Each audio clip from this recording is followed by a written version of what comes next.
Ako, nakaladkad ako papuntang Boracay, kaya bigla ako nagkaroon ng mini vlog with Sunny Dom. Hindi ko talaga alam kung hanggang kailan ko to kayang panindigan. So, abangan nyo na lang.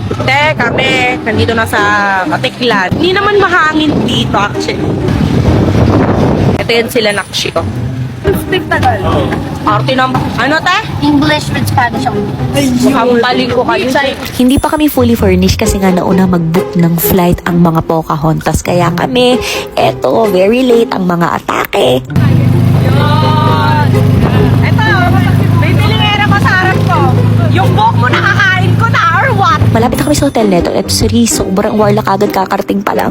Lagot, gago. Lagot, huwag yung inaabay. After naman neto ate, meron na kaming dinner sa Lubong para sa birthday ni Ika. And ayan ang mga Poca. Guys, so mang-relate kami. Ang papasukan ni Cueva or what? Maluwasan ako yung Ako nakagat ng shark or what? First 3 seconds.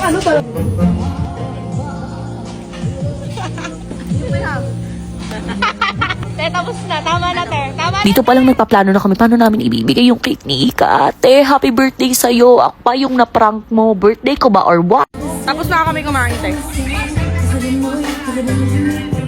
Bunding. Wait lang, magbihis ako. Walang ano, kundi.